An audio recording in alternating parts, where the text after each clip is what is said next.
toot toot toot toot toot. Toot toot toot toot toot toot toot. Oh, hello. I am Toot Toot the Loxodon Bard, and as we are preparing the spell components for Modify Memory, so that we can make our theme song proper always in your head at all times, they asked me to come out on the stage and prepare a little thaumaturgy to give you a replacement theme song until then. So, here we go. D and me, D and me. Is this show? Is this show? I don't know the rest of the words. What was that? Tipsy, get off the table. No. How much have you had to drink? Not enough. Onyx, could you please help me? Get off the table. No, Tipsy, come back. I am sorry about that. But please enjoy the show. Tipsy, I swear to the gods, come back here. Never! Hello, I'm Victor Rivera, and this is D&Me, where I play with myself. I play D&D with myself. And thank you for joining me. This is episode 4, and I have a lot of pre-show announcements. First of all, thank you so much. This is my first month streaming D&Me and doing it on YouTube and posting on the Instagrams and the tweeters. And I wanted to thank you so much for all the support. We have 39 followers right now, and that is humongous. The fact that within this first month, I did everything to be a Twitch affiliate. All I need is just 11 more followers. That's remarkable. That's huge. That's mind-blowing. So thank you so much. In fact, I have 3% of this audience from Ireland and Norway. So if that's not just the coolest thing. Thank you so much. Please share the Twitch page with anyone who might be interested in a D&D show where one guy plays D&D with himself. Share it to groups. I would like to get that Twitch affiliate by my second month. I think that's an achievable goal, but we're going to do it. So thank you so much. Here in these first couple episodes, I'm doing a series called D&Disclaimer, where I take the campaign guides and the source books, and inside the cover page, there is a little disclaimer that the D&D staff write, and they're hilarious, and I don't think anyone knows about them except me, and so I want to share them with you. So, since he was introduced in the last episode, I'm going to read from Volo's Guide to Monsters. So the disclaimer says... Disclaimer. Wizards of the Coast does not vouch for, guarantee, or provide any promise regarding the validity of the information provided in this volume by Volo Tham Gemar. Do not trust Volo. Do not go on quests offered by Volo. Do not listen to Volo. Avoid being seen with him for risk of guilt by association. If Volo appears in your campaign, your DM is undoubtedly trying to kill your character in a manner that can be blamed on your own actions. The DM is probably trying to do that anyway, but with Volo's appearance, you know for sure. We're not convinced that Elminster's commentary is all that trustworthy either, but he turned us into flumps the last time we mentioned him in one of these disclaimers. That's very good. I like it a lot. So that's D&Disclaimer, and now let me know which name you like better. So for this next section, I have D&Dedication or D&Da people who worked on Waterdeep Dragon Heist. So what this is last episode, I gave a shout out to the unsung heroes that help make the source books and campaign guides. So last time it was a shout out to cover illustrator Tyler Jacobson. So today I have two. One, thank you, Claudio Posas, who is an interior illustrator who this past week I tweeted everyone that I could who worked on Waterdeep Dragon Heist. And Claudio liked and responded to one of my tweets. So you're welcome for the kind words. You can follow him at Claudio Posas at Twitter. And then two, another Z last name, I have Elliot Zastro. He was credited for extensive research where he made a huge intricate map of Waterdeep for 2nd edition and 3rd edition of Dungeons & Dragons. And then Dungeons & Dragons took that and all that information and then made a 5th edition map that came with the campaign guide of Waterdeep Dragon Heist. And I sent him a nice little email, and he sent me a nice little email in which he said, dig your storytelling style, and you've a really good voice for streaming too. I wish you many enjoyable nights in Waterdeep, and may your bardic tales be retold far and wide. Which is just awesome. So thank you very much, Elliot, and thank you, Claudio. What a huge blessing for this show. So thank you. And then, I've decided to name this next bit not D&M Revisions, because I'm going to save that for when I actually mess up and get rules wrong. That I rewatch on Thursdays and go, jeez. But then I give myself grace and forgiveness for juggling 9 characters. But this is now called D&M Research After the Fact. So, this is a couple things, but Victor, didn't you have a question about anchor anatomy last time? Then Onyx is just there, and he's admiring his ice anchor with the legs on it, and he's kind of twisting it on the ground, where the bars. Dang it! I should have looked up all of the anchor anatomy. So, the anchor anatomy, last time we learned that is the fluke. The hookies is called the fluke. And then what I now learn, and what we're going to dissect right now, this is called the arm. And the middle bit was called the crown. And then just for future reference, this is the shank, the stock. Oh, boy. This is impossible to do mirrored.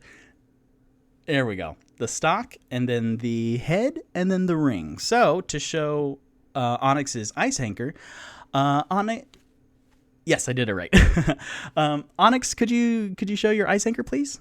Perfect. So, the hookies, which is called the flukes, then the arm, the crown, the shank, the stock, the head, and the ring. So this is D in education. This is D in research after the fact. So that's anchors. And then also, Victor, past Victor, what did you say about saddles? Then he grasps the knob. This will be a D in revision next week also, when we learn what the knob is called. The handle on the saddle. So last time I called the little handle bit the knob, and then I wanted to know what it's called because Rock grabbing his knob isn't a great sentence. And is the actual factual answer any better? No, it's called the horn. So Rock grabbed his horn.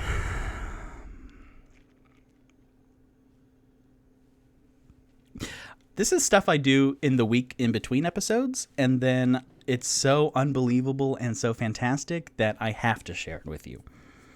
So that's anchor anatomy, that's saddle anatomy, and then what's the last little bit of anatomy, Victor? And then I will say like 5-foot corpse now. Are legs 4 feet? Does that make sense? All right, so for my D&M revision next week, I will have anatomy of a troll and see how many feet are on the troll legs. 2, Victor. So besides 2 feet, this is the art from the monster manual of a troll.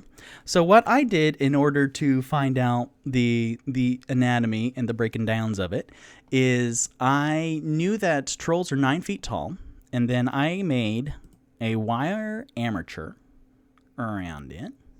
And then I measured each individual bit, so like I know how much the head is, and then up to the rib cage, and then the pelvis, and then the 2 parts of the leg.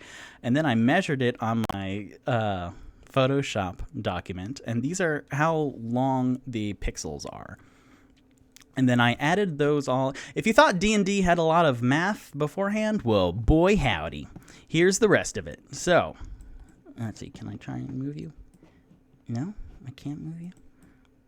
Oh, because I'm streaming. Oh, no. Okay, there it is.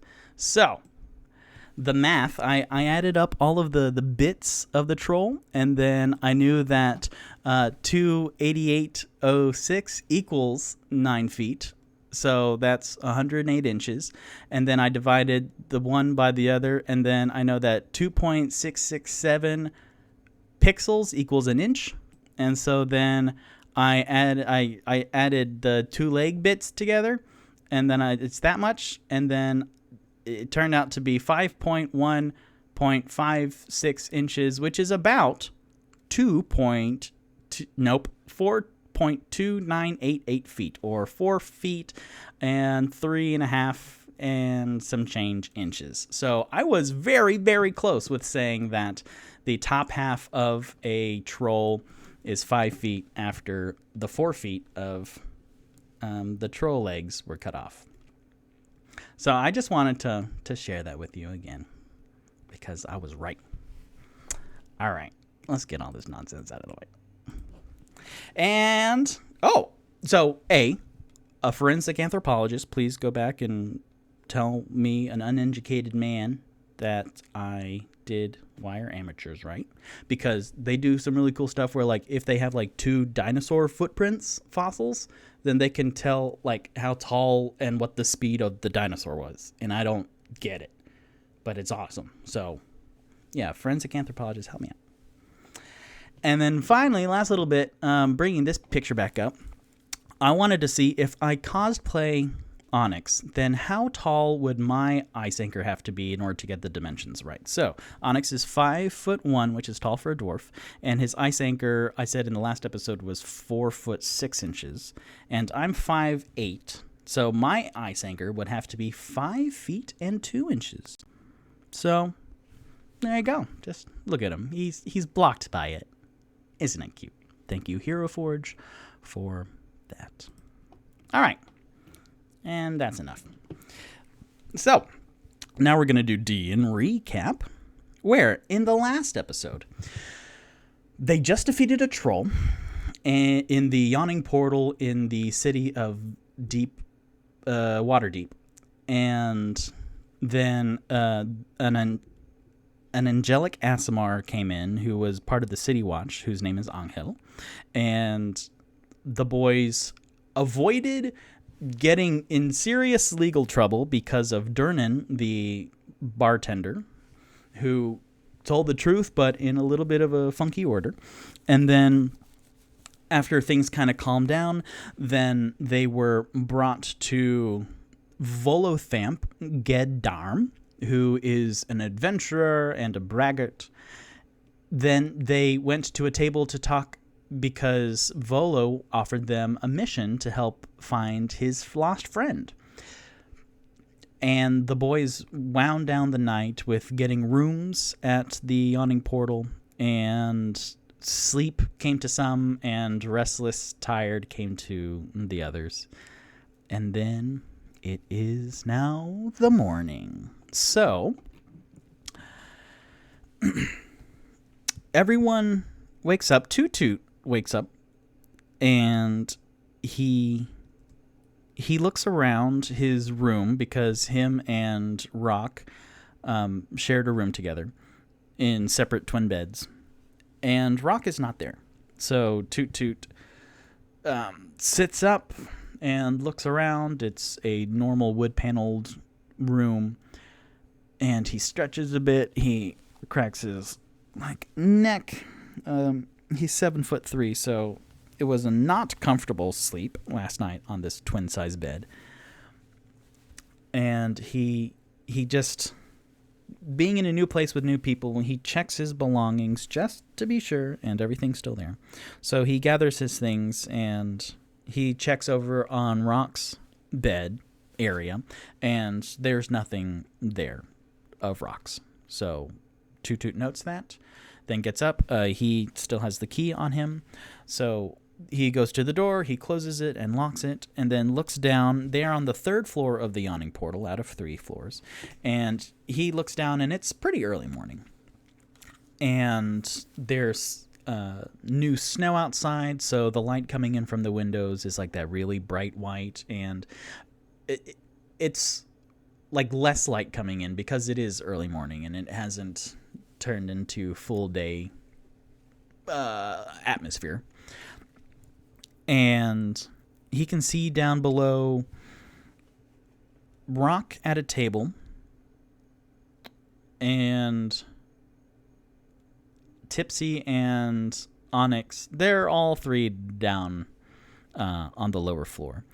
So Toot Toot takes the winding staircase down, and as he passes to his right the bar, then he sees Durnan, the human bartender with friendly mutton chops, and he clocks that there's not a lot happening on the main floor. It's like 7:30 in the morning, so there's a couple people. Some are very hungover, but it's pretty empty. So he turns to Durnan, and he goes, "Durnan, I wanted to thank you again for last night. You really did." And then Durnan throws his hand up quickly. "That's your one." And stares at Toot Toot pointedly. And Toot Toot lowers his eloquent speech hand and says, "Thank you. We are tasked with a mission from Volothamp." He tries to "Oh, you know Volothamp." And Durnan gives a half nod. He is very aware of Volothamp. "Volo, we might be out and about. We might come back. I am not sure of all the details, but you said you had these last 2 rooms. Would they be available tonight? Or..." Durnan goes, "Come back this evening. I'll rent them to you again." "Excellent. Would you like the keys now, or..." Durnan kind of squints his eyes quizzically. "No." "Great. This is... Good morning. First of all, woof. I've been out of practice with people. So, my apologies. Also, real quick, I am sorry about this, but I thought of this last night, and there was no good opportunity to perform it, so...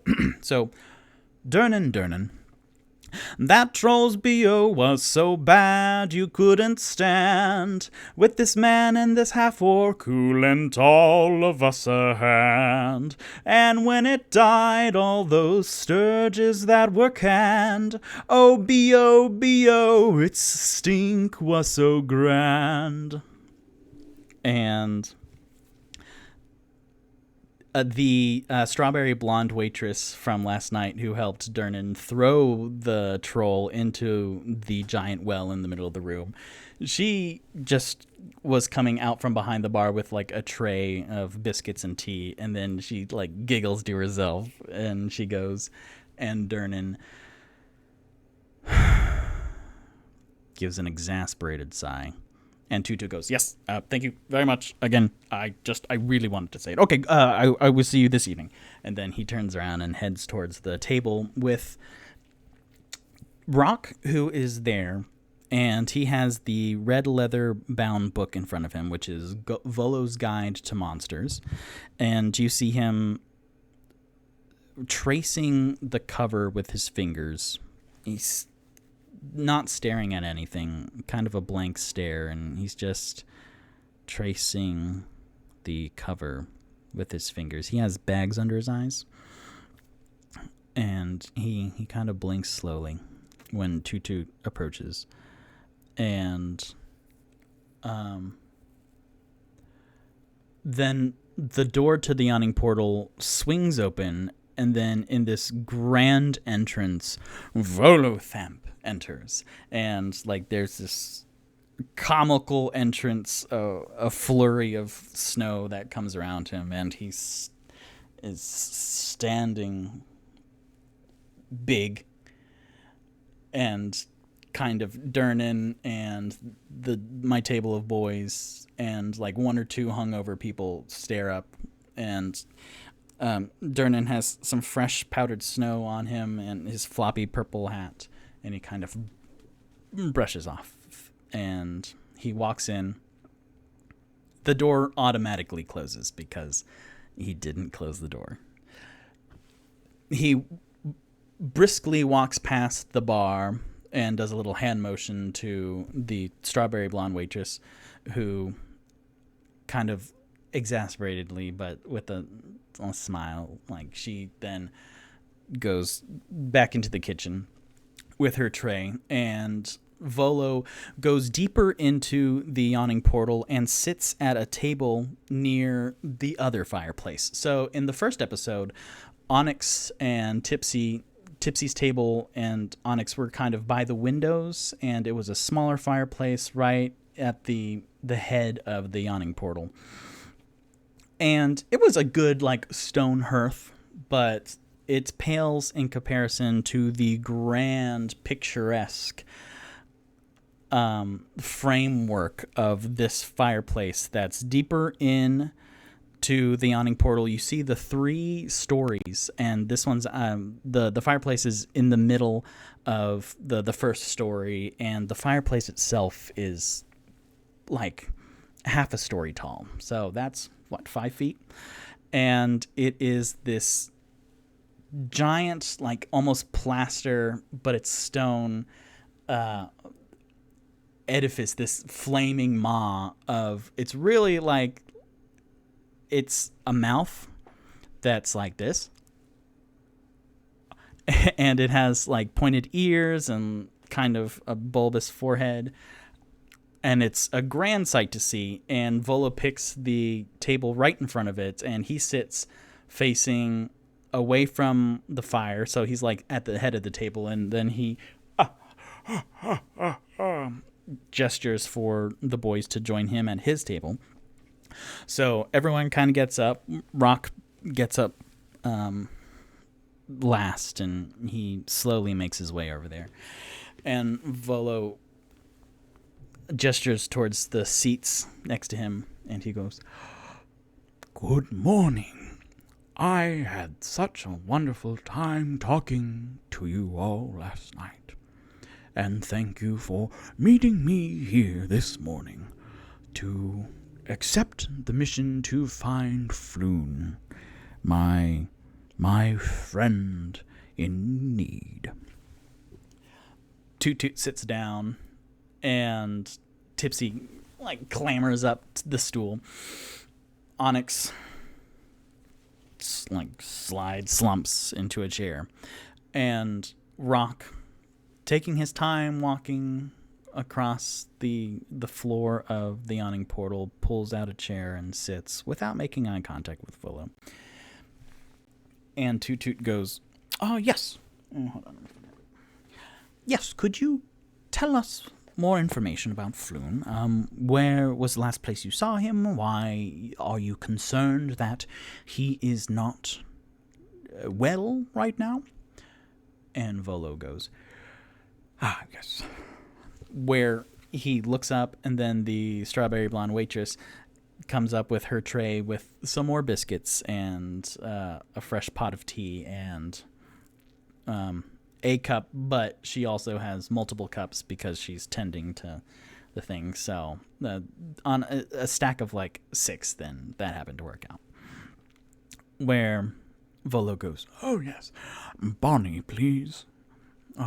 She's a bonny lass."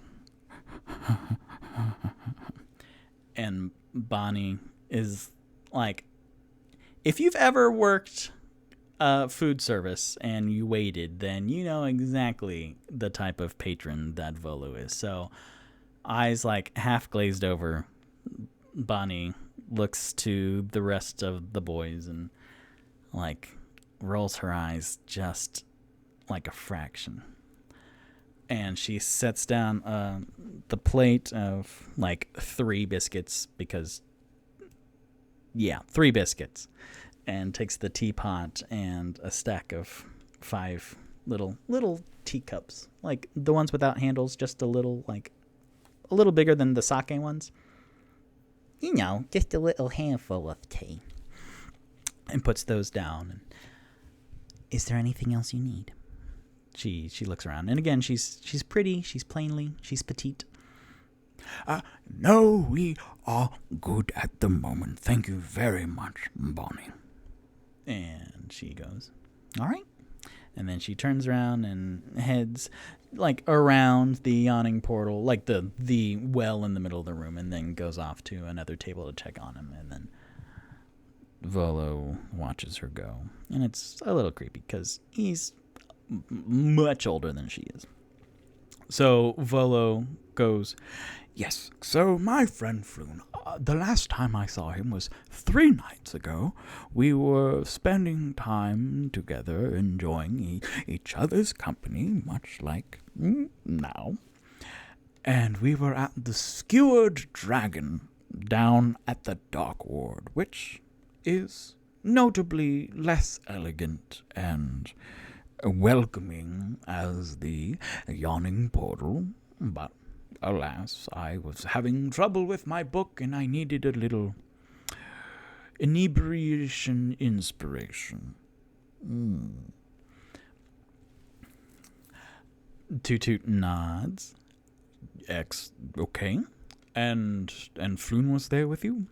"Yes, Floon was there with me. He's always up for a jaunt around the town. And he is a handsome man in his 30s. He has long, wavy, red blonde hair, thin as a rail. I keep telling him he needs to eat so much more. It was late, and I had perhaps one too many to drink.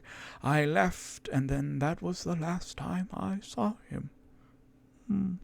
And Volo is a little bit sad. He has such this facade, this grand presence, that deep down he does care, but sometimes he's a little tone deaf. So Volo gave that information. Tipsy, who has a mouth full of biscuit, goes, "Okay, so, where is the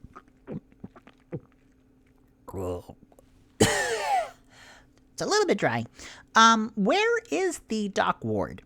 And where is the Skewered Dragon? And where are we?" "Oh, that is a very good point. So we are in the next to the Trades Ward and the Dock Ward.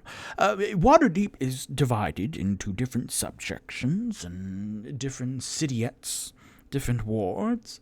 Dock Ward is the impoverished ward to the south of us. Hold on." And then he brings out his messenger bag and opens up the leather flap and thumbs through it, and he pulls out this pretty big rolled up map. And he goes, "This, I think, will help you tremendously." And he puts it on the table. And then Tipsy reaches for it. Oh, well, thanks. Hold on. This is my only copy of the Waterdeep map right now. So I will part with it for a mere 2 silver.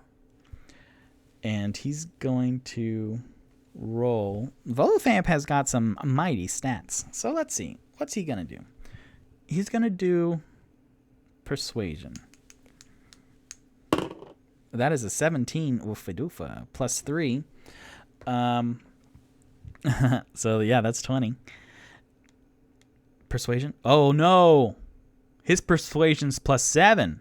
I was just looking at his straight charisma roll. Well, Volothamp has made himself a deal. So Tipsy goes, Ooh. Yeah. Maps are hard to come by. I mean, I have one, and Onyx has one, and Rog has one. But, 2 silver. Which I'm going to pay by myself. As he reaches into his coin purse, and then the boys pull out 5 copper each. I will write that actually in my coin log right now, so that I don't have to do it later. Let's see. -5 copper for Volo's map. -5 copper. Great. And then Tipsy unfurls this map, which comes with it. So again, this was inspired by Elliot Zastro,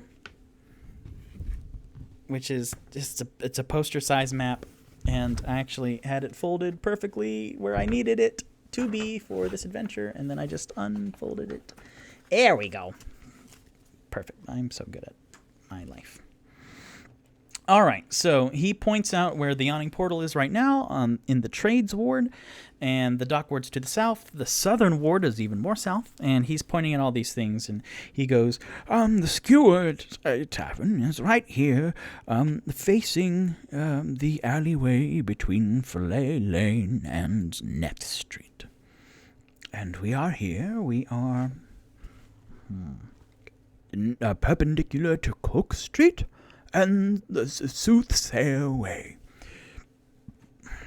Great. This is a big map, Tipsy says, and he holds it up, and then it's like past his legs as he's sitting down. And then Volothamp, with his messenger bag still open, goes, well, actually, I have something else. Rock. And he turns to Rock, and Rock, who was not making eye contact, and he was only half listening, looks up a little bit and is only staring at Volo's chin. Rock, my boy, I did some more research last night, and I copied down some notes. So, if you are interested... And then he pulls out a smaller scroll with a purple, and it's not Rock's skin color purple, but it's like a magenta wax seal on it with some little trim, some little ribbons. And Volo goes, I copied down more of my notes about your race. If you would like this supplemental additional information, I could part with it for another 2 silver.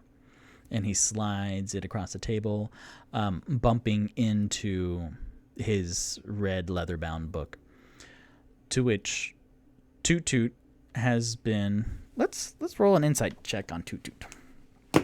For Toot Toot. That is a 3 plus a 3. So... not great.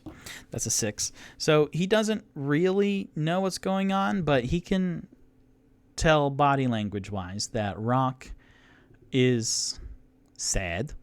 And as a performer himself, Toot Toot knows, like, again, body language, but eye contact. And he is very pointedly noticing that Rock is not making eye contact. So Toot Toot puts his hand, his giant, meaty Loxodon hand, on Volo's like wrist, upper arm, who's still holding the scroll. And Toot Toot goes, you know what, Volo? I think we have accepted your mission. And from what I understand, Waterdeep, and you were just saying the Dark Ward might be a little dangerous, then perhaps this is a signing bonus for our pal Rock here. And Rock looks up and makes eye contact with Toot Toot. Why don't you just give him this as a gesture of goodwill? To which Toot Toot will roll his +7 persuasion. That's a natural 20. +7 for persuasion. And I love natural 20s. Volo goes, oh, yes, where was my mind? And he's looking at the other 3, Toot Toot, Tipsy, and Onyx. My coffers are at the moment a bit dry, so please forgive me for trying to wet my whistle a bit. To which Toot Toot's past, he was raised in a more confrontational upbringing. So him with his hand on a fragile wrist realizes how much damage he could do with his giant, again, meaty palm and fingers. But he sees through Volo's shit, and he lets go. And Toot Toot leans back, going, "That is very generous of a gift." Rock? And Rock, meanwhile, has... After Volo was kind of... Then Rock looks down at this small, threatening scroll, and he snaps into attention when Toot Toot says his name. Yes, Toot Toot. Yes, how can I help you? Rock, I think we are going now to go see about Flume. I think that would be good. You have breakfast covered. Toot Toot does a shit-eating grin back at Volo, and Volo looks down at a full teapot and now one biscuit, because Tipsy is on the other side of the table going, and he goes, "Oh, naturally, yes. Thank you very much for accepting this again, and by the time you come back, I will have what I promised last night, 10 times 10 gold for each of you. When you find Floon." And he gives another shit-eating grin. Just shit-eating grins all around. "I eat shit for breakfast," says them, not Victor. Victor doesn't eat shit for breakfast. And Toot Toot doesn't need to roll an insight check because he knows something's up, and Volo was just saying that he doesn't have a lot of money. So they leave. Let's see. Great. Just going through my notes. Excellent. So all of them are heading out of the yawning portal, and then right before they leave, Toot Toot goes, "Sorry, you three wait here. I just have a question to ask. I am not suited for this wintry wonderland that we are about to step into. Do you all need heavier wear?" And he looks at Rock, who has a robe on, but it's made out of kind of thin material, and Rock kind of swishes his robe a little bit and looks up. "I could use with some new apparel. Yes, that is a good thought," because he looks out like the little tiny window in the door. "It looks rather blustery outside." And Tipsy, "I have this furry nude vest, but I wish I had the sleeves. So yes, I need more clothes, 'cause I'm cold," next to the door. And Onyx is looking at his pirate garb, and he shrugs. "I will be right back." And then he steps back a little bit and turns around and then looks at Volo, who is he's picking up like the tea that no one drank because Victor was worried about exposition. So he's kind of grumbling to himself as he lifts the one cup and pours himself a glass of tea from the teapot. "I have to pay for all of this myself." And then he looks at Durnan, who is just kind of wiping down the bar with that archetypal bar rag. And Toot Toot kind of does a little hop and a step and then goes towards Durnan. Durnan, one last thing, I promise, and then we will be gone for a while. Durnan is wiping and then stops wiping. And then looks up. Yes, do you have a recommended clothing store for those of us who apparently arrived ill-prepared? Durnan squints and looks off for 1 second and then goes, the Convex Crimson. The Convex Crimson. Excellent. We just got a map, but we are still new everywhere. Where is the Convex Crimson?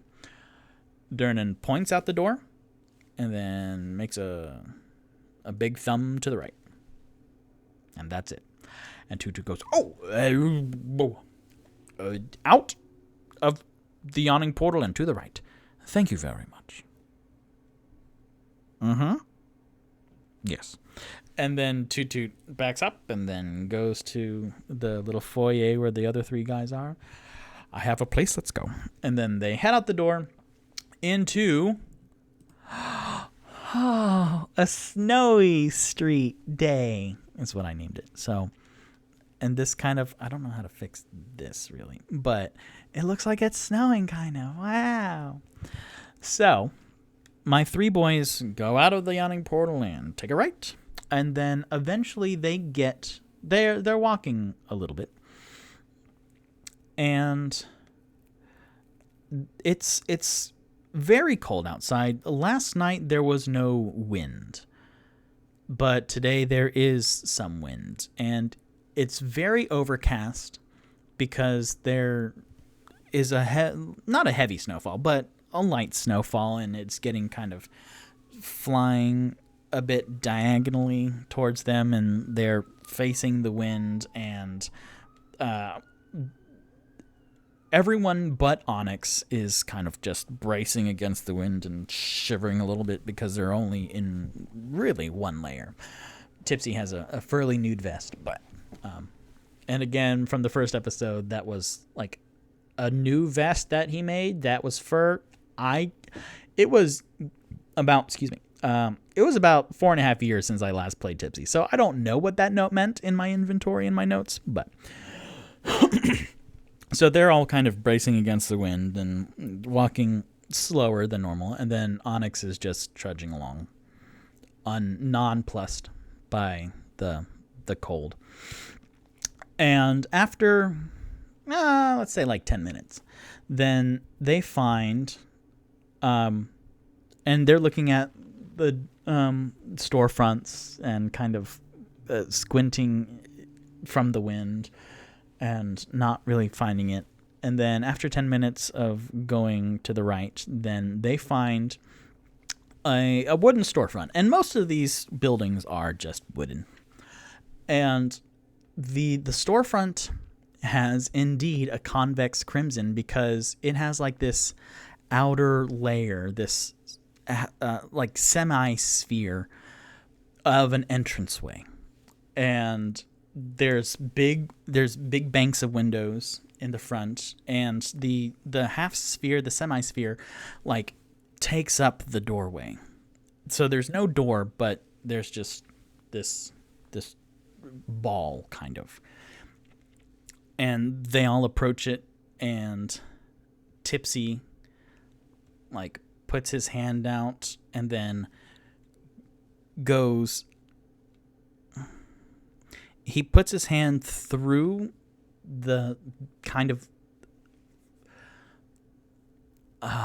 thin red glowing layer of light, because he can see inside the store from this, and the light, his hand that's poking through is a lot warmer on the inside, and the actual sphere like doesn't burst or anything. It just consumes him. So he's, oh, well, that's neat. I like magic.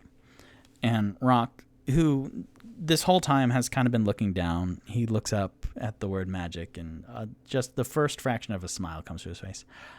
I like magic too. And then he lifts up his messenger bag and drops the scroll, which this whole walk he's kind of just been doing the same thing where his finger was tracing around the wax stamp. And the wax stamp is like this intricate V, like calligraphy, the same V that Volo signed his book with, and was picking at it a little bit, flicking it. And then when he heard magic, then he put his scroll into his bag and then put out both hands, and then both of his hands enter into the sphere, and it is warmer inside, and he goes, it's an illusion. And then he walks through, and you see his rope just being eaten by it. And then Tipsy goes, and then enters, and then Onyx just trudges behind them. And then Toot Toot steps back and looks and goes, it's a red bubble. And then he enters. So inside, you see like a 2-story interior, and it's like stark white walls, and there are piles of clothes and racks and shelves, and there's no one tending to any of it. So they walk inside and look around, and the stacks of clothes that are folded, they leaf through it a little bit, and then they see like the same design on a whole bunch of like white t-shirts. And they look at a rack, and then they see like the extra small through to the 4XL large, like gray hoodies that are zip up and stuff. And then they look to the left, and then they see like the checkout counter that is empty, but the like behind it is a doorway, and through the curtain of the doorway, you see the fabric move, and you see these 3 little heads bobble forth, and then they I get this still first, and then you see effort being made, and then 3 little kobolds, which are these small little dragon dudes, come up. They're red with like yellow like neck and belly, and then they all scramble up onto the desk, and welcome to the Convex Crimson. How can we help you? And then one of them poses, and then the other one like poses forward, and then the third one poses to the right. Ooh, yes, we are here because we, Toot Toot says, stepping forward, need more winter wear, and we came here because you were highly recommended, and it looks like you make grand efforts to make artists feel safe with your designs. And the 3 like, yes, that is us. We do that. What are you looking for? Do you need you are probably like an XXXXXXXXL for like jackets and pants and stuff. That's a lot of X's. But perhaps. I'm Toot Toot. What are your names? And then they pose again. I'm Tax. I'm shipping. And then the one on the right. I'm handling. Okay. Oh. And then Toot Toot steps a little bit back because the one kobold is stepping forward. Yes. Wait. Okay. That is. Thank you. Enough. Could you please help us get warmer winter wear? So, however that do. And then the kobolds kind of. Yeah. Okay. Yes. Do you want any with designs on it? Designs. Well, what do you got? And so then they scramble down, and then they go off into the showroom and Come. okay. So all of them enter. Onyx is like slowly taking up the rear, huffing. And they go inside, and they see a lot of t-shirt options and v-necks and sweaters and hoodies that some of them have this great design on it, which is this orange hexagon with some lines on it. And this is really heavy-handed, huh? So I opened up a Redbubble store since last week. I'll throw up the link somewhere, but you can get shirts and magnets and stickers and shirts with the D&Me logo on it. And then you might find another design there. But I will I'll make that announcement on D&Medias here soon, which again, that is at DnMeAdventures. Ampersand cannot be in handles, so I'm using an N. And then I'm on Twitch and YouTube and Facebook and Instagram and Twitter. Boy, howdy. That was a lot, huh? We got there, though. So Toot Toot goes, no. I love it, and I will buy plenty of that, but not right now. We are looking for just plain layers. And they look around. I'm going to do something real quick. So that is a 7 plus 8 for perception. That is 15 perception. 17 perception. Oh boy, Onyx. So that's a 17 plus 2 for perception. I had this as a thought possibility, and then it did it. So, Rock rolled a natural 20. So, perception plus 1. And then this die is retired for the night, because I want to keep it interesting for y'all. I don't want to keep rolling natural 20s. I want it more fun than that. So, I love getting good rolls, but... and then Toot Toot got a 13 plus 3, so 16. So a 21 and a 19 for Rock and Onyx. And so they're looking around, and there are these, a lot of it, like I would say the majority of the store, is just the orange hexagons that you can buy, and it's great quality material. And so... they're looking around, and with the 19 and the 20, because I had a very high DC for this, which was a 9. Well, so Onyx rolled 19 and then Rock rolled a 21. So they're looking around, and then in the corner, they both come across this like little pile of like postcards, printed postcards, and Rock is just Onyx is just bored out his gourd.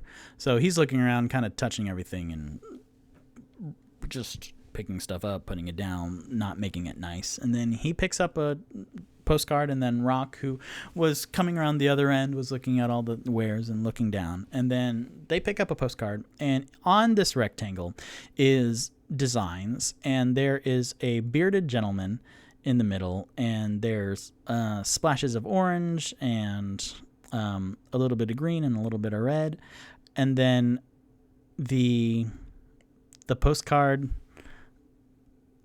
is looking, and the edges are blurry, like around like an inch around, so you can't make out a lot of details. But the postcard, the bearded gentleman is looking, and then he blinks, and then the postcard vanishes, and that stack vanishes. And Onyx, his fingers go through. And then he looks at the spot where there were the postcards, and Rock also, like, he blinks, and then Rock looks down at Onyx and goes, "More magic. Very interesting. I like magic. Magic is a good sign. Yes. I feel better. I'm going to pick out something nice." And then he goes off. So we're going to have a little montage where my boys are dressing up fun. Just checking my notes. Yep. So, let's see. Out of the dressing room comes Toot Toot, and he has on like an Inuit hood that's fur lined, and like the big jacket that looks really warm, and his pants. I haven't figured out, little side note, little tangent. I haven't figured out if Toot Toot's feet are like the elephant, like cylindrical one deal with like the toes on the outside, or if they are like this, where on the Hero Forge, because his hands, as you cannot see, but bop. So his hands are normal humanoid hands to play instruments with, but his feet are normal feet. So I don't know if I keep the normal feet or if I have the cylindrical elephant feet, or if that looks weird. I haven't figured that out yet. I should make a choice right now, huh? It's the cylindrical feet. Because then let's see. Bop. He comes out also, so like some layered pants. And then he comes out with basically what are cylindrical Uggs. And it's a look. And he pulls up the hood, and like he turns to the side, and you see the carved tusks, and then his trunk kind of like whipping around, and like he strikes poses, and he looks pretty darn good. And taxing, shipping, and handling are Yeah, now you look great. You should buy that and then a couple more. And Tuda goes, no, maybe just the one. Oh, I do feel good, and it is one. And so he steps away, and then Tipsy comes out of the curtain, and he is in the like really poofy wintry vest, like winter hoodie with a jacket. There we go. With the hood up, and then his arms sticking out, and he kind of waddles out. Not with Waddles. Well, Waddles is in the pocket, but he waddles out.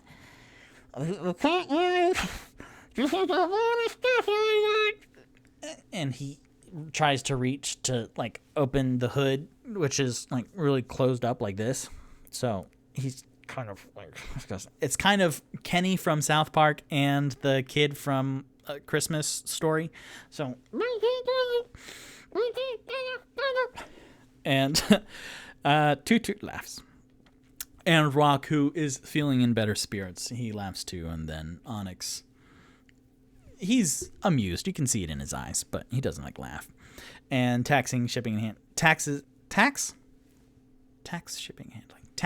and handling are all like, Yes, no, you need to buy that and then a couple others. and then he kind of waddles back into the changing room. And then out of the changing room with a cut is Rock, and he has on a robe also, but it's like a dark, like almost like a black, so a dark brown, thick robe. And I'm kind of with Rock going with the maesters from Game of Thrones kind of dealy, where it's just a lot of robes, but it's like a thick, like a peacoat kind of dealy down.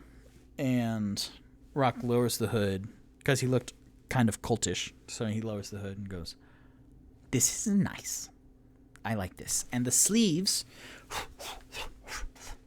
are excellent. I will purchase one of these." And tax, shipping, and handling. Yeah, and then if you buy another one, then it's 50% off. Just the one. And then he swirls, kind of doing a Snape twirl. And everyone in the room is like, wow. And then he walks off with his well, he's going to purchase it. And then Tipsy comes out. What should Tipsy have? I know exactly what Tipsy should have. Tipsy comes out with like this windbreaker type material. And it has squares of white and like purple and like teal, and it's very 80s ski movie villain. That's very good. I did not plan that. That just came to me. And that just kind of speaks to me. Yeah, let's see. Can Tipsy have anything else? I don't know. We'll think about it for the rest of their time in the convex crimson. Sorry, water break.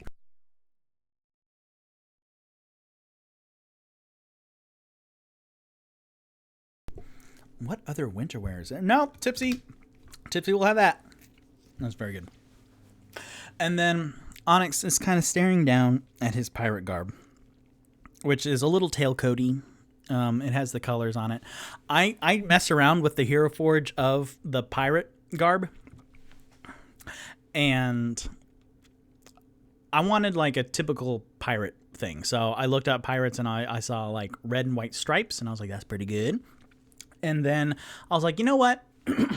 Onyx doesn't love his pirate garb, so I'm going to make it the tackiest thing I could come up with. And then I came up with this design that was very yellow, very magenta, very green. And then, like, because I was like, oh, what are colors that don't really go together? And then after I made it, I right-clicked it and saved it, and I went, that is Mardi Gras.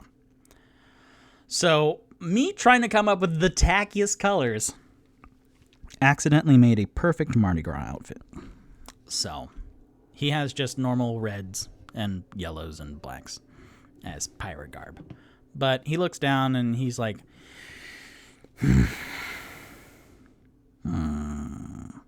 and then he squints and looks off because he's considering the magical influence that this pirate garb has on him.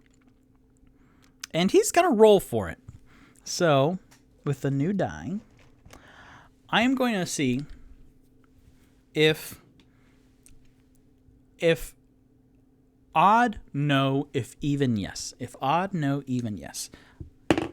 8. Even, yes. So he looks down and he's like, and so he like takes off the pirate garb and throws it on the ground. And he has like a layer. He has like long johns underneath. And he's like, I want something white. And then Tex, handling, like scoops in closer. What did you say?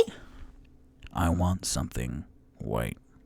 And you can see a little bit of the outfit that Onyx has, like poking out. But white fur trimmed. Oh, we can do that. And the three kobolds kind of nag at each other and then scurry off and then bring on this rather dashing looking like top that is white, and it's very much like Snow Bunny to kind of go with Tipsy's 80s ski apparel. But it's kind of Snow Bunny white with like that white trim. I don't know what that's called. Like lining? Yeah, because I have here, I'm all over the place. I edited for today. Tipsy has the newly furred vest, and I looked and I found a faux fur vest. So I got you. And then that is his saddle that Rock has that he put on for more AC, but it's literally disadvantage for charisma checks and saving throw. But I edited the fur like white trim around that. So Onyx, then his pants are the white and then white fur trimmed from his previous outfit, but since Onyx is barely a clean boy, like he washes up after troll guts and purple blood, but like it's a gradient. It's like this gray, light brown gradient that comes up. Like his shoes are gross because he never washes them, but it's kind of like a little stark contrast of now his white top with brand new white fur lining on everything. And then he looks down. Mm-hmm. And then he, yeah, because does the pirate garb, I might have just forgotten that the pirate garb does something with his armor class. But you know what? He wants to look great for the winter.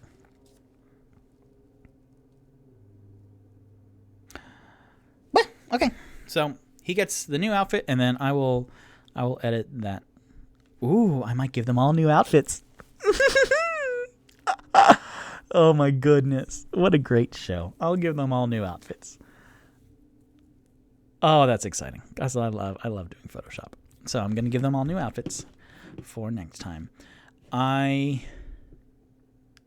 Let's see. So they all come up to the counter, and shipping's like, Okay, now, I can put these all in a box for you, and then I can send. Where are you gonna be? and Rock goes, oh, no. I believe, if I'm right, gentlemen, that we are just going to walk out with them, just wearing them. And shipping squints hard. Okay, I guess you don't need me. And then he kind of backs up. And then Tax comes in. Hey, I'm sorry about that. So we'll take care of you over here. And then he leads him to like this, like pretty much cigar box with money and coins in it. And Handling is down on the floor with them, and he's like, I can help you adjust all of that. reaching out towards Onyx, and Onyx smacks the little reptile hands. And then Handling scurries off too. So Tax is like, Oh, wow. It's really hard to have them. So, here we go. Let's check you out. That will be a gold for you, sir. pointing up at Toot Toot. And Toot Toot, you still see like the fur of his hood up, and his tusks and his trunk. And oh boy, his Uggs. It's kind of like a woolly mammoth look also, a little bit. Oh, his ears. Do they need... So he goes, yes, before I check out, do you have large hats? Yeah, we got large hats. Excellent. I will have 2 large hats, please, with the fur trim on them.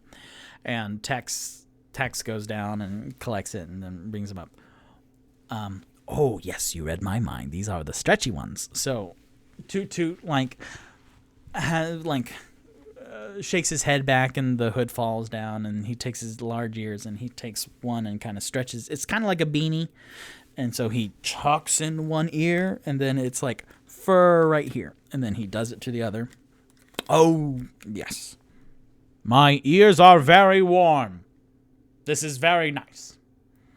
And, do they need mittens and stuff? I'll throw in like mittens and shoes and warm pants and stuff. Those will all be a gold each.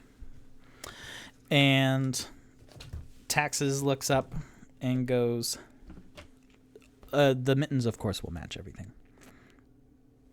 But 1 gold each for mittens and warm pants and stuff.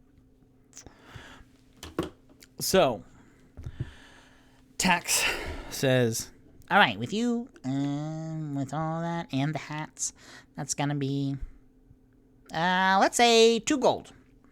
and Toot Toot goes, a little pricey, but well worth the warmth. And he puts them down, and I'm going to see if I can write this left-handed. Nope, I cannot. So, that is his outfit with the hats. And then he looks up at Rock. That is, gold and a half. Yes, that is good price. Yes, that is a good price. Here you go. 1 gold and 5 silver. And then he looks at Onyx and goes, 1 gold. and then as he's coming up with the silver price, then Onyx kind of jolts towards him, and Tax goes, Oh, okay. Just 1 gold. Just one pure one dragon. and then he looks over at Tipsy, and he goes, How about like 8 silver? And Tipsy goes, How about 7 silver? and Tax goes, That's not really great negotiating. You're supposed to go down like a lot more. How about 9 silver? Nope. Nope. and then Tax looks up at everyone else. Is he okay? I don't know. This is my second day knowing him. Okay. Then he looks back at Tipsy. 9 silver? And Tipsy goes, Damn it. Yeah, all right. Here you go, 9 silver. so Tipsy gives 9 silver. Oh, what fun. It is It's August. It's August 25th? Yeah. And I'm doing winter shopping. It'll age well when this campaign goes into December and I've gone like 9 pages. No, I'm doing a little bit more than that, but that's fine. And as they all pay their wares, then Onyx goes, do tanning of hides. And Tax looks up after collecting everyone's coins. Tanning? We do not do tanning. That is a whole completely different thing. We do synthetic, like polyester mostly, and cotton. Okay. And then Onyx just walks out into the snow with his new outfit, which I love his new outfit. That's the first Onyx I made on Hero Forge. So I'm going to just pop that right back on. And you see him standing, and he's not shivering. He's just... he's enjoying the cold, and then because this group is a little chatty sometimes, then he's enjoying the silence of the outdoors and the wind on his face. And Tipsy goes, I need to learn how to negotiate because my persuasion and my charisma is 0. Huh. And then he stares at Tax. And Tax goes, Yep, that's something. Great voice, by the way. Thank you. and then Tipsy wanders off and he joins Onyx outside. And my 2 tall intellectuals, they pay also. And as they're heading outside, then Toot Toot puts a hand on Rock's shoulder and goes, may I speak with you a little further away from the littles? And Rock looks up. Yes, if you would like, Toot Toot, certainly. Excellent. And then they exit the red bubble, and they, let's see, who has... So Tipsy still has the map, which, again, is taller than Tipsy, who's 210. And because of the wind outside, he unfurls it, and then, like, the bottom of it is kind of whipping a little bit. And he's like, Come on. Stop it. and he's trying to, like, roll it back up a little bit, and then Onyx, like, dips down and grabs it and, like, picks it up and then folds it because it was in a circle, like a scroll cylinder. So he picks it up and quickly folds it down to, like, a more manageable. He's like, okay. And then he starts trudging because he has great survival, which actually plays right into it. So Onyx, roll survival. So that's a 4. Plus 4. And Onyx has the best survival score out of everyone. So he has a plus 4, whereas Rock has a plus 1, and Toot Toot and Tipsy have plus 2 in survival. So with an 8, then Rock and Toot Toot have plenty of time to talk as they figure out where to go. So just to autopilot for a little bit. Victor, this is canonical. Future Victor.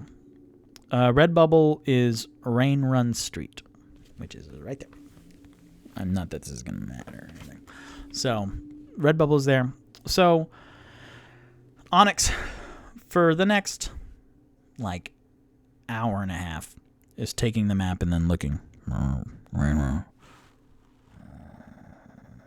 He's looking up and staring at street signs. And it's not helping because Tipsy's like, No, give me my map back. it's not your map. We need to go this way. And then he walks forward, and then Tipsy's struggling behind him a little bit. No, just let me take it. No, okay, we're going to turn left here. So for like an hour and a half, they kind of bicker. And so they start heading southward towards the dock ward. Southward towards the dock ward. And during this time, they're so silly. I love this game. Thank you again so much for watching, because this is just delightful. All right, so they're walking down, and Toot Toot is the littles are out like 20 feet ahead of Rock and Toot Toot, and Toot Toot goes, I noticed, and my apologies if this is too far. Please stop me if you are uncomfortable. But we were all exhausted last night, understandably. And when we went to bed, we were just wiped out. But I've noticed today that you have a certain you don't have as bouncy of a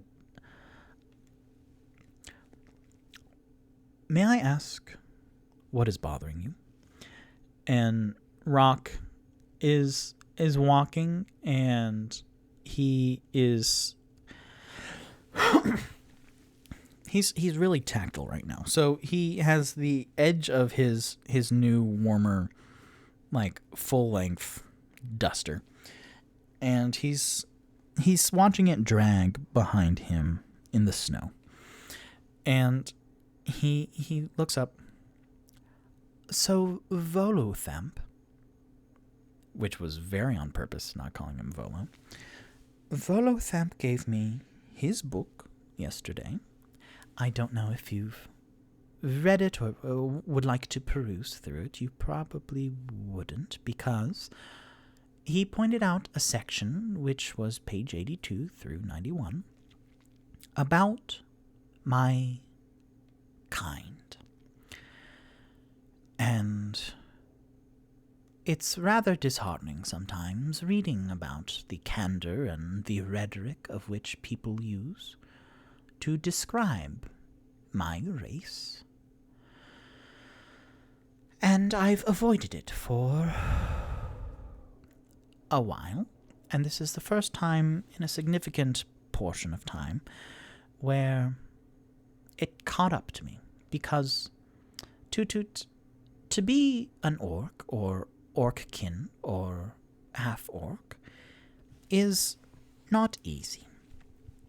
And Toot Toot nods deeply at this. I understand.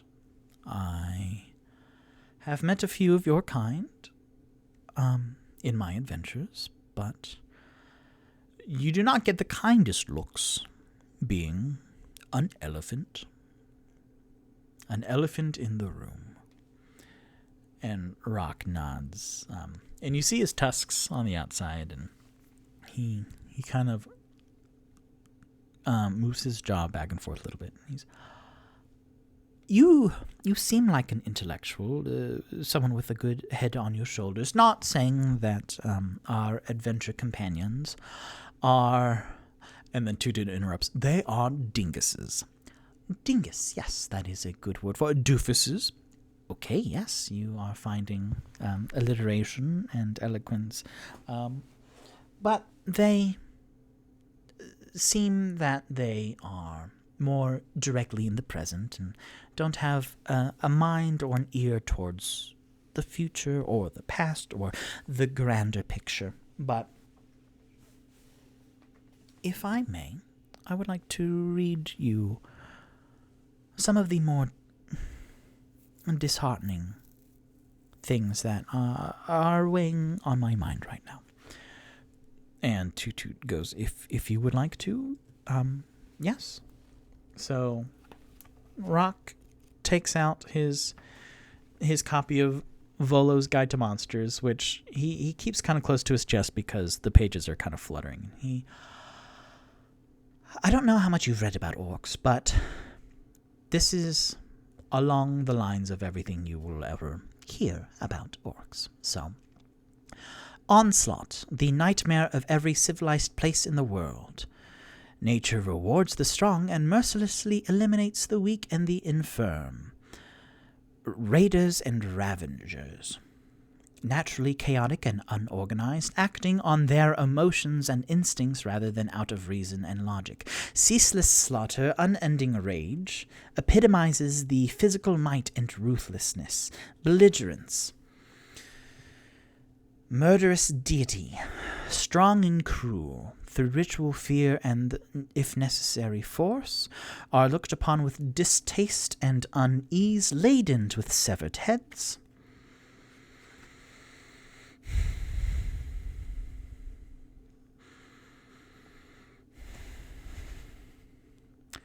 There's a quiver to Rock's voice that is not shivers from the cold. Most orcs have been indoctrinated into a life of destruction and slaughter, lives on the edge of chaos and rage. It is just unending pages, and I am not looking forward to reading the additional information that Volo has supplied. Thank you for getting the future pain for free. I've only had one friend before, and I had a rough childhood in school, in university. So it meant a lot to have a friend on my side. And Toot, at this point, his hands are on his chest. Toot has his hands on Toot's chest, and he goes, "My friend, I understand more than you might know." And Rock sniffs and nods appreciatively. And he goes, a couple things out of this, though, stick out that are new and was quite difficult to read, and it would be quite difficult for me to read out loud now. But on page 84, Elminster, who helped Volo write this book, says, "Not all orc weaklings are taken by those who serve Yurtris and Shargas. Some are sent forth into the cities dominated by humans on dark missions. Beware them." And I remember, and I don't remember a lot about my childhood, but I do remember my mother, a human woman, strong, fierce, as the pages suggest, but she and my father sent me away to learn at the university, and I don't remember why. I don't remember much of my childhood. I might have said that already, I apologize. But that was very unpleasant to read. And he is looking through the pages silently for a second, and is just reading all of the hurtful words. And then Toot leans in a little bit and goes, "Rock, you are Rock the Purple. You did some exceptional magic last night. Whatever these," and then Toot with his hand closes the book in Rock's hand. "Whatever these words say, they do not reflect the man I see before me now. Life is hard, and we will be... Words are very powerful. Me as a bard, I know..." Listener, me as a bard myself, I know the healing powers of words. I know that stories and songs could stir a soul. But I also know that words are sharp, and they hurt more than any sword can. So I understand the pain that you are going through now. And then Toot Toot, with his hands, gently guides the book down. But the beauty of storytellers is that we weave our own tale. So, rock the purple. And you can tell that purple was said in italics. Rock the purple. This is the beginning of our adventure. And I, for one, am excited to see what we and the dinguses come up with. And at that, Rock laughs to himself, and a tear on his cheek freezes, and he brushes it, the solidified droplet from his face. Yes, thank you. But may I share something with you? Of course, always. The words were 90% hurtful, but 10% helpful. And you see a little mischievous grin pop onto Rock's face, and Toot Toot eyes Rock suspiciously. Oh? Rock goes, as much as I do not remember from my childhood, there were hints and clues in this work, and as much as I am dreading, I am very much looking forward to reading more and perhaps answering some questions from my past. And then you see Rock straighten up to... He looks a little bit taller than 5'11", and Toot Toot smiles and... Excellent. What a good outlook, my friend. And then, thwap! Toot Toot's big, giant, meaty hand meets Rock's back, and Rock steps forward a couple of times, and oh, yes. Yes. So, let's go find Floon.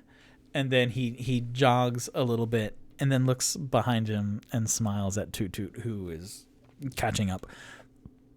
Give me that! And then he grabs the map out of Onyx's hand, who goes, and then you, I'm sure, are great in the wilderness, but I am literate.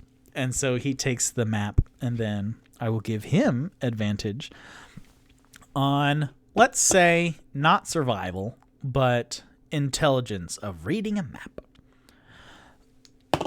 It's at 16.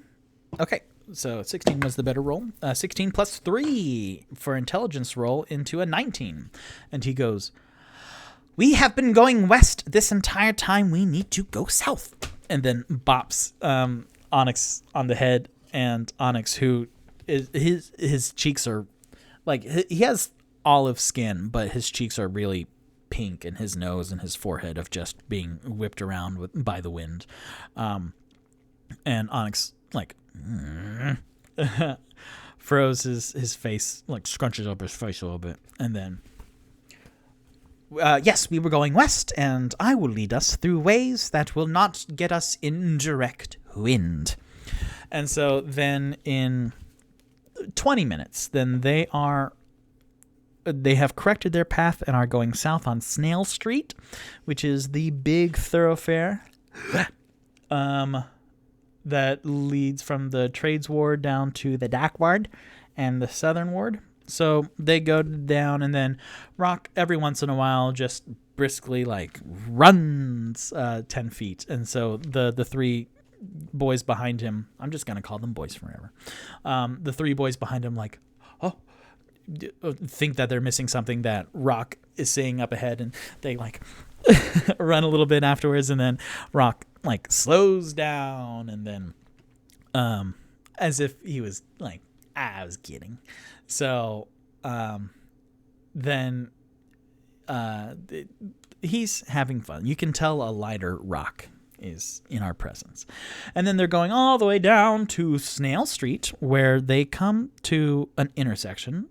So left is Fillet Lane, and then to the right, let me grab my book.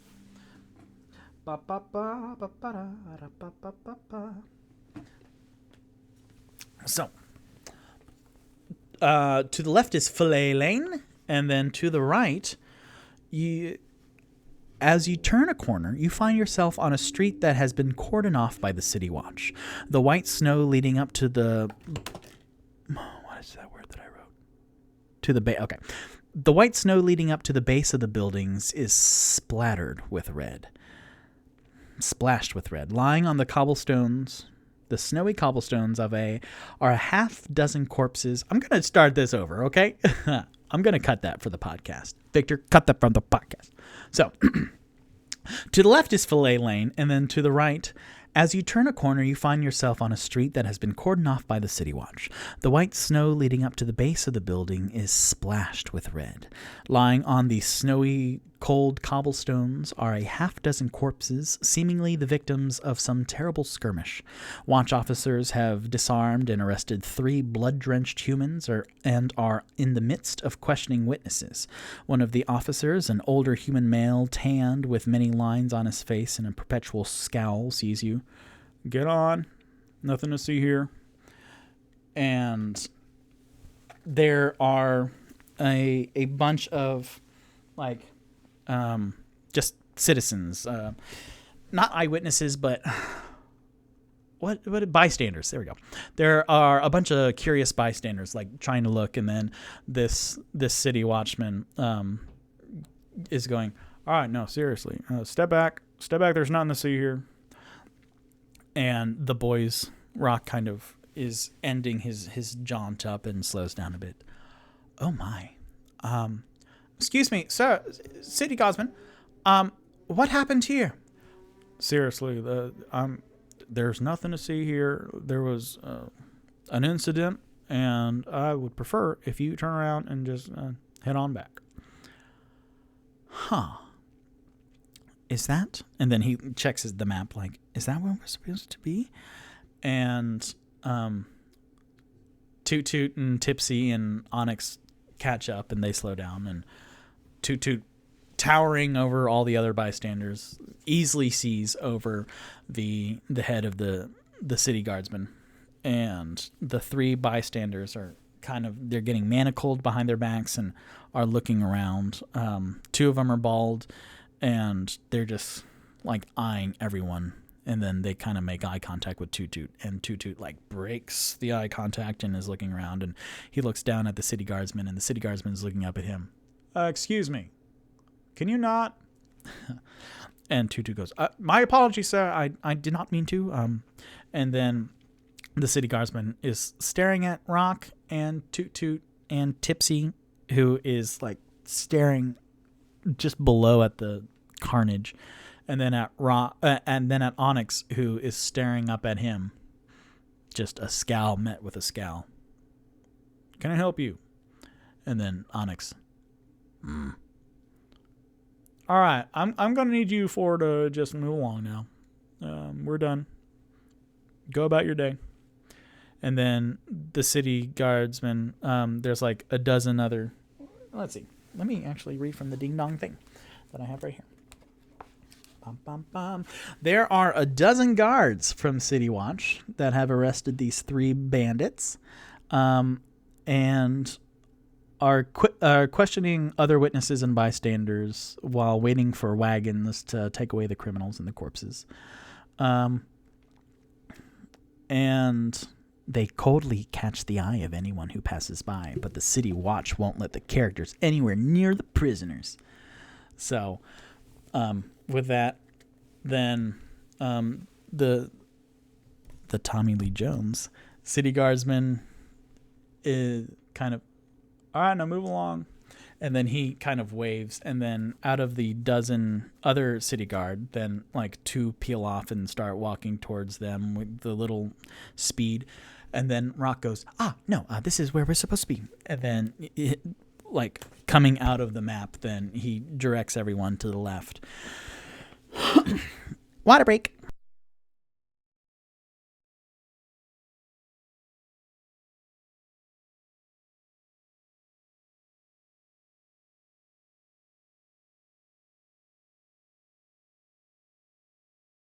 That was a pretty good burp.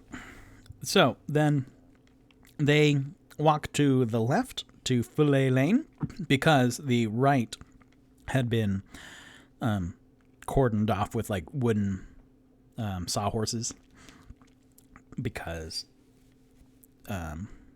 like crime scene tape doesn't really, I mean rope and stuff. No, like wooden sawhorses is pretty fantasy, so that's fine.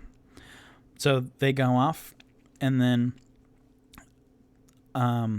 as they go, then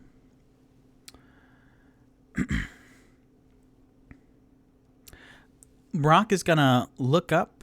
He's going to enter Fillet Lane and then look up and then just make a perception check.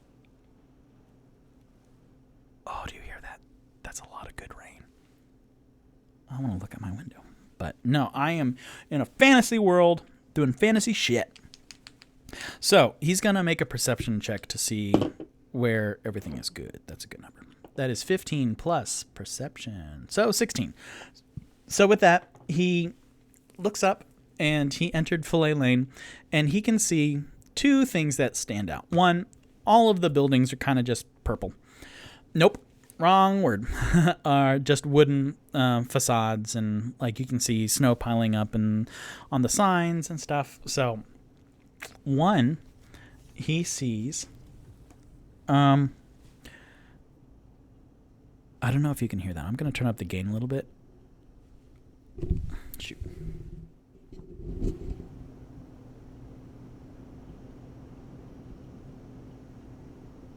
I love rain so much. I love it. Okay, so he sees tall, densely packed tenements leave most of the neighborhood in shadow at ground level. Most of the street lamps have had their glass smashed and their candles stolen, and the smells of salt air and excrement linger as you pass by rows of rundown buildings. And he is looking around, and with a 16, he can see, this is good. So he can see to the left this plain wooden sign that's squeaking on its hinges in the wind. I wanted to do that sound effect for so long. That says the Skewered Dragon, and he looks, and the Skewered Dragon, the Skewered Dragon has its windows. Okay, I'll just read it. The Skewered Dragon looks like a ruin. Both of its front-facing windows are smashed, and a ship's anchor is lodged in the roof. To which Rock stops in front of it and looks up, and then he points that out, and then Onyx. Whoa. Would you ship that together? I don't know. I haven't figured out the bromances going on in my thing. Like, Toot Toot and Rock have like an intellectual appreciation going on. So, Rock points up at the anchor in just sticking haphazardly out of the roof, and Onyx nods appreciatively. Through the windows, you can see a group of haggard patrons drinking from the huge tankards. But also, with a 16, he looks across the street, and all the other buildings are just wooden faces. But there's one that is sitting at the corner of Zastro. I'm going to cut this for the podcast too. Okay. On the corner of Zastro Street and Fillet Lane, that is Zastro as in Elliot Zastro. So, did he get a street named after him for all his good work? I don't know. Yes, he did.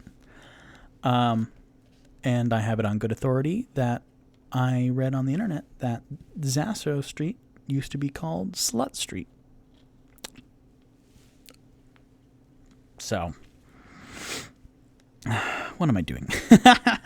So, at the corner of Zastro Street and Fillet Lane, is a shop with a particular window display. One nearby shop stands out from the others. It has a deep purple facade, and in its window hangs a stuffed beholder. Above the door hangs a sign whose elaborate letters spell out Old Zablob's shop. And Rock, having just read about how orcs sometimes see signs out in the world and then interpret them either as messages from the gods or as omens. And he also read in the same page that could be complete bunk. But feeling that he wants to use his knowledge for good instead of being weighed down by it, then he looks up at this purple building, and then he looks back down at the map being held by purple hands, and he goes, "We need to look in there first." And then as he beelines towards it, then Tipsy goes, But the Skewered Dragon's right there. I saw it. I found it. I did it. and so then Rock goes off towards the shop, and then the other boys catch up. And then as they enter, then they immediately get a sense of strangeness in this place. So a cloud of lavender-scented purple smoke trails out of the shop's door as you peer inside. Every wall is painted purple, and every dusty knick-knack on the shelf is dyed a deep violet. The hairless old deep gnome, sitting cross-legged on the counter, wears plum-colored robes. His cheeks are decorated, so he's bald, and he has a little bit of like half an inch of white beard, but his cheeks on his forehead, and then the rest of his forehead next to his eyes, and then down here are 9 face-painted eyes. And he is closing his, and then when the door opens and he senses them come in, then his eyes open. So it's 11 eyes right now. The gnome lowers a pipe and exhales a cloud of lavender smoke before raising a hand. "Wowie, wowie, wow, wow, wow, wow. You." And then he points over at Rock. "You are the most beautiful thing I've seen all day. Hold on." And so then he gets out from his cross-legged position and then like crawls across the desk. "Oh, wow. Hey, step closer if you don't mind." And then Rock, who is mesmerized by how very purple this store is, steps forward, and a deep gnome is like the size of a regular gnome. But the males are bald, and whereas Rock has like a nice light heliotrope skin to him, the deep gnome race have like this kind of, if you take the hue of Rock and then just go down into like to make it like towards the black, then that's kind of, he's like a deep gray / purple, whereas Rock is a light gray / purple. So with this, then at the edge of the desk, this deep gnome is staring into Rock's face, and he goes, Are you a natural purple? Oh, look at you." And then Rock is looking at this deep gnome, and the eyes are like a little bit running, just a little bit, but they're 1, 2, 3, 3, 4, 5, 6. Wait, 1, 2, 3, 4, 5, 6, 7, 8, 9. Sure, why not? And then his 10 and 11 are staring back, and Rock says, "Yes, I am naturally purple, and I'm assuming you are too." Yeah, I'm purple. And then, like, he's looking at Rock's hands and at the map and, like, down. And he's looking at the other 3 briefly, but they're not purple, so he's like, I love it. Hey, and then he kind of, like, reaches the edge of the desk and then repositions himself into, like, he's now kneeling. Is that right? Yeah. When you're done with your skin, can I have it? And then Toot slides in going, okay, so why are we here? And then Rock kind of is like, perhaps I am purple, you are purple, this building is purple. Why am I here? And then the deep gnome kind of, whoa. Why, so you're here for a reason, huh? Let's see.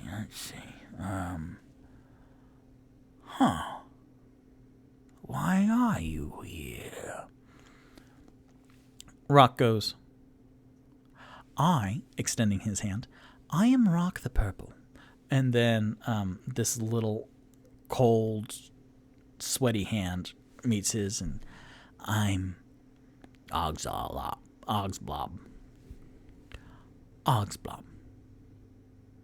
Zoblob.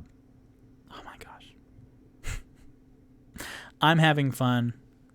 That's all that matters. Zogsblob. Ogsblob. Sure, why not? I'm Ogsblob. Of the old Ogsblob shop. Well, I bought this building off of the previous owner, but yeah, it's mine now. Excellent. Are any of these items, and he looks around at, it's a very barren store. There's like just a couple of items. Are these for sale? And Ogsblob goes, yeah. Oh, do you want some? Let's look over here. And then there's a fun little mechanic where the gnome sells an assortment of trinkets. As the characters search the shelves, roll on the trinkets table in Chapter 5 of the Player's Handbook on page 160 to determine what catches their eye. So I'm going to do that right now. Which one? Player's Handbook. Yeah, 160. All right. Yeah, no. I got lots of good stuff. Let's see. Let me grab a D10 and a D100 real quick. Bada bing, bada boom. Okay. So, for my other gnome, I have a blank book whose pages refuse to hold ink, chalk, graphite, or any other substance or marking. And he rushes over to one of the shelves that is eye level with both Tipsy and Oglob. And he holds it up, and it's like this purple pleather, like little journal. Ooh, fancy. And Tipsy goes, what else you got? For you, my dwarf friend. So if it's a 0 and a 0, is that 100? Okay. Sure, why not? So he rushes over to the other side of the store, and he reaches up to one of the higher, like a medium shelf that meets Onyx's eye level. And he takes it down. This is a metal urn containing the ashes of a hero. You're a hero, ain't you? And Onyx stares at the urn and stares at Oglob and then stares at the party. Because he's putting, like, and it's now thundering. Can you hear that? I love rain so much. Oh my gosh, yes. So, Onyx, who, like, then reaches up and touches the vertebra in his beard and touches his back, which the troll legs, whose math I did here earlier, He took the bones, so the 6 bones, the long bones, and kind of made like a back piece backpack. So he's kind of like a gate, like a picket fence gate. That's kind of on his back right now. Like the slats are bones, and he reaches back. And Onyx loves taking trophies, but this this deep gnome talked about wanting Rox's skin already, and mentioned Hero's Ashes, and hey, you're a hero, aren't you? So Onyx is he doesn't respond, but he's just kind of holding his own trophies, a little curious. And then taking the silence as a response, then he goes to Toot Toot, like he rushes up to Toot Toot. For you, my tallest friend, I have... Ooh, speaking of enormous, I have an enormous scale, perhaps from a dragon. And so he rushes over. Are there purple dragons? Oh, I need to know this right now. Are there purple dragons? I know that dragons are chromatic and metallic. So, dragon? No, I'll look up. Are there purple dragons? Boy, howdy. Boy, howdy. I need to know. I need to learn. I will eventually. The differences between devils and demons, first of all. And dinosaurs? No, just give me the dragon. Okay. Dragon. Tell me about dragons. Dragon shadow? No, just tell me. Okay. Colors. Oh, this is a lot. Purple dragon. Okay, chromatic dragons are black, blue, green, red, and white. But which ones are the metallic ones? So I think those are the lawful evil ones. And then the metallic dragons are lawful good. Metallic dragons. Just give me a list of what they are. So we got brass, we got bronze, we got copper, we got gold. Copper. Hold on, I have an idea, but nope, wrong color. Silver. Okay, so with that, then he goes, I got two enormous scales that meet up to be purple. So this one's red and this one's blue. Huh? You want to see that? And Toot Toot goes, oh, well, now that is interesting. Let me look. And then he's going to take a look at that. And then he goes up to Rock and goes, my purple friend, for you, I have this very special 33. I have this very special glass vial. For you, my purple friend, I have this very special glass vial filled with nail clippings. And he offers from his own pocket. He pulls it out, and it's a little glass vial with nail clippings from purple painted nails. And as he's holding it up, then everyone can see that he's also wearing purple nail polish. You know what? Since you're the most beautiful thing I've ever seen, not even today, just, all month, all year, you can have this for free. And then he reaches out and then, puts it in Rock's pocket and just... boop, boop, boop. Ooh. Rock lifts up a little bit. And Toot Toot, who was doing an investigation check... 13 plus 2, 15. He can see that the blue dragon scale is probably fake. And then the red dragon scale might actually be real. The back of the blue dragon scale is completely smooth. Where on the back side of the red dragon scale, it's like the innards of a fingernail. So it has not striations, but just a natural wave to it, like a grain. So Toot Toot goes, Not so much the blue one, but the red one is very interesting. I would be interested in that. And then Rock, who's still like regretting his decision to come into this store. Ogslab is exactly as bizarre as I wanted him to be. So this is great. What was the first thing? So he goes, we are here. We are looking for a friend of ours that is in a bit of trouble at the Skewered Dragon, and we were wondering if you have any information to help us with that.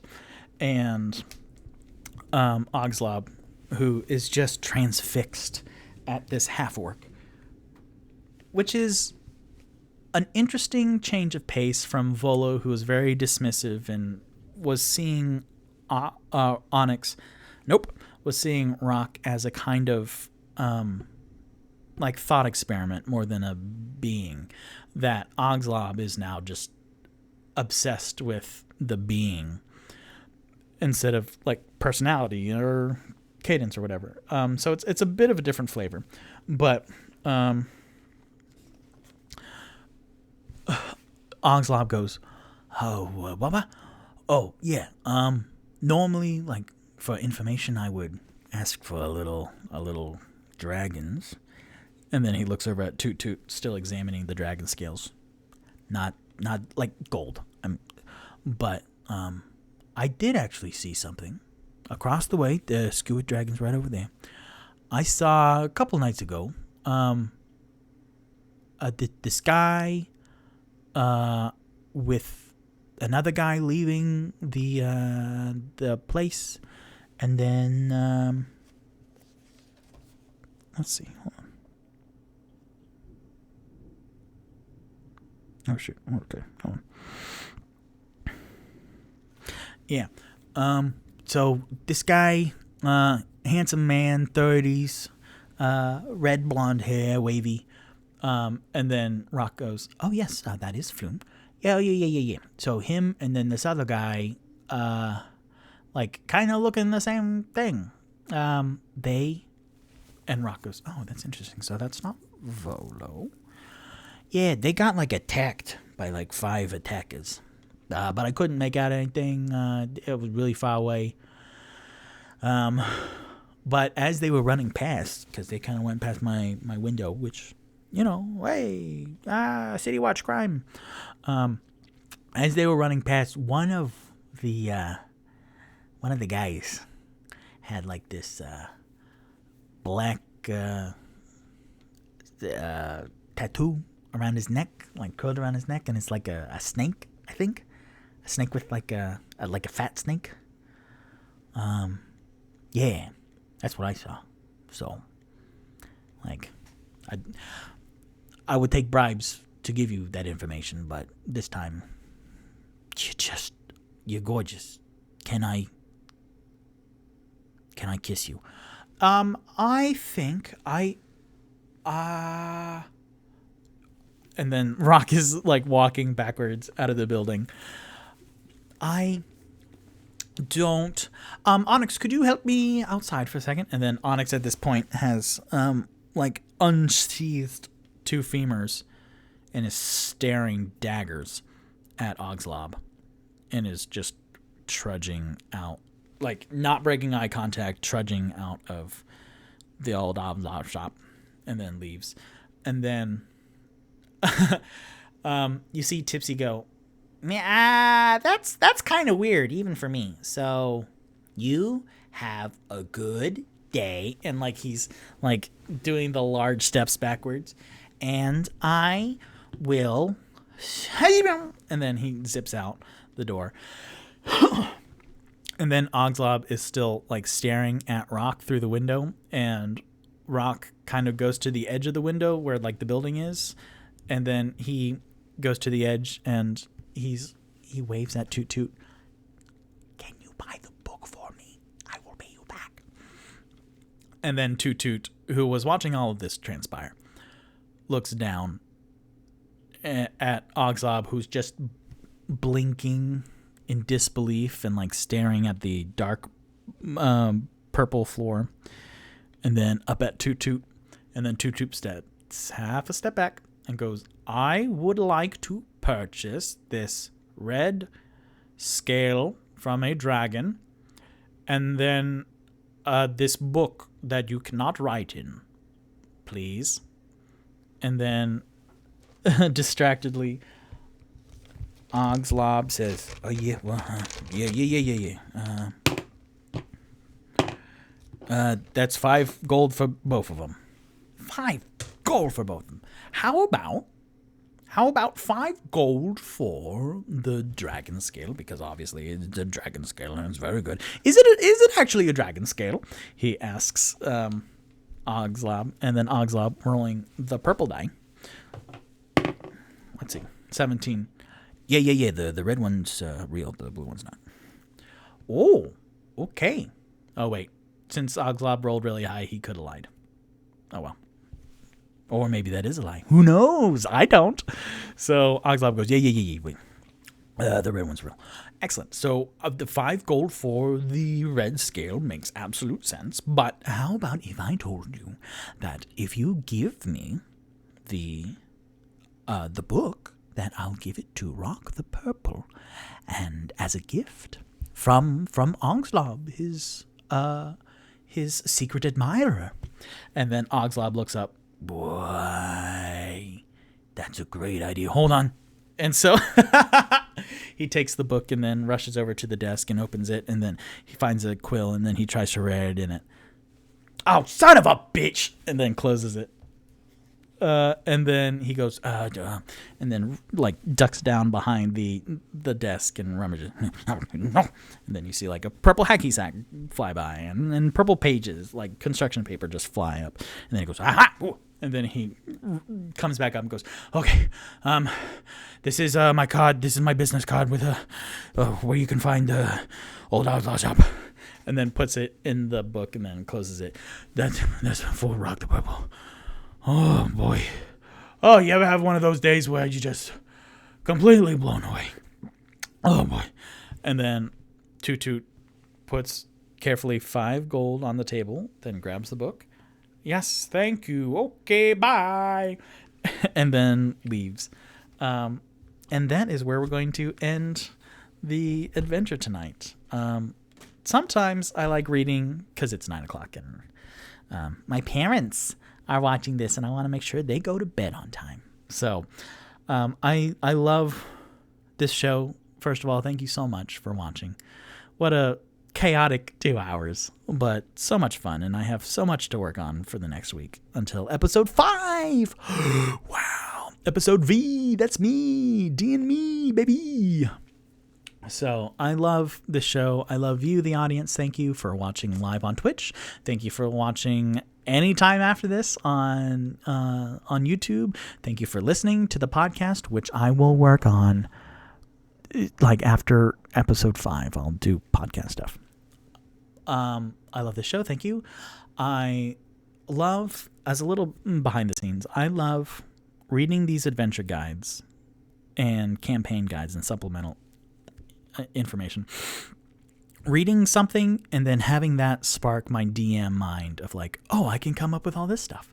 And then reading not even a paragraph later where it goes, well, then also this. And then it directly applies to that. Or it answers that question. Or it's exactly like, yeah, no, that's exactly what happens next. And I was like, wow. So that is really encouraging to me because that means I'm doing a good job of just playing D&D.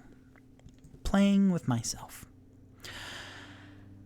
This was a good episode. So, thank you so much for watching. I'm Victor Rivera, and this was D&Me, a one-man show where I play D&Me with myself. Follow me at DnMeAdventures, DnMeAdventures, not the ampersand. Twitch, YouTube, Facebook, Instagram, Twitter. I stream on Wednesday nights on Twitch at 7 p.m. Eastern Standard Time. I will pop this video on demand up tomorrow morning, Thursday morning on YouTube. And the today's show will be up tomorrow, Thursday, August 26th. And next week's episode, you can hear my voice going. Next week's episode will be live Wednesday, September 1st, a whole new month. So Thank you so much. And I am workshopping outros.